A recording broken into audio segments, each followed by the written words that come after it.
Hi all. So today we can see about the passive movement. So passive movement என்னெல்லாம் எதை பற்றி பார்க்கலாம்னா so mainly what is passive movement and types of passive movement and indication, contraindication and procedure.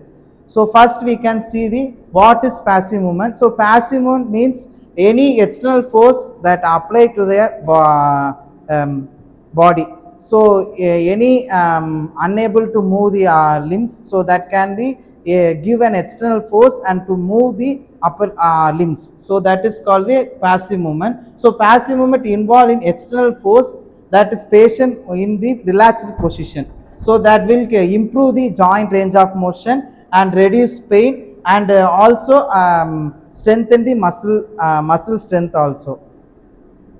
So physiological effects.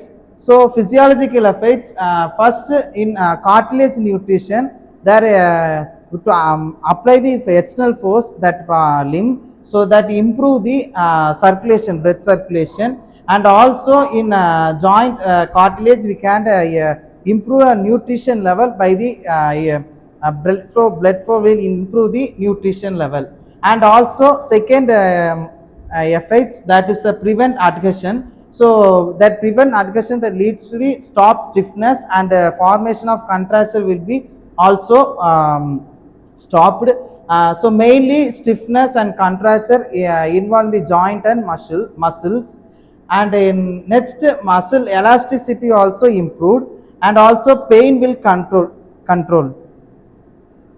So indication for passive movement. So mainly passive movement will apply for acute inflammation and patient unable to do active movement. And third one is muscle paralysis or any weakness, severe muscle weakness, and unconscious patient or a cognitive impaired patient. So these are the main indication for the passive movements.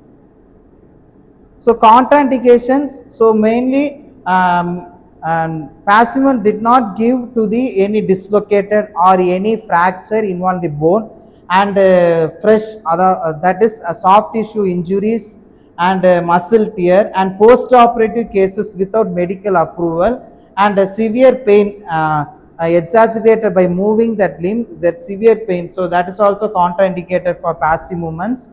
And joint hypermobility or instability present, so that is also contraindicated for the passive movements. So next, so technical we apply the passive movement, certain principles can be followed. So first we can patient can be relaxed.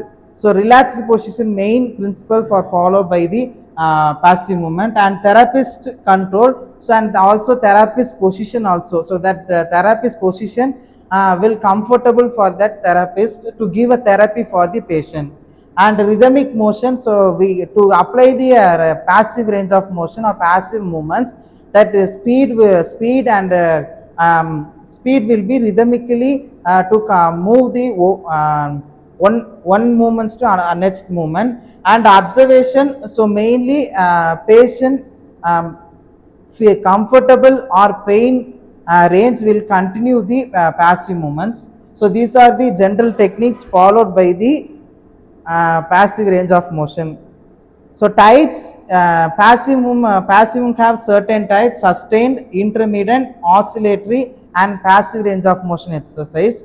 So sustained, this is a holding the joint range of motion. So this is the sustained passive movement. Intermittent passive movement, so repeatedly that the passive movement will be applied, but in between that movements we can give a certain rest or rest interval. And oscillatory movement, we have small amplitude rhythmic oscillation to give the joint, so to relieve the pain. And last fourth type is a passive range of motion, it says. So to this give to the certain joint for avail the full range repeatedly. So these are the four types in the passive movements.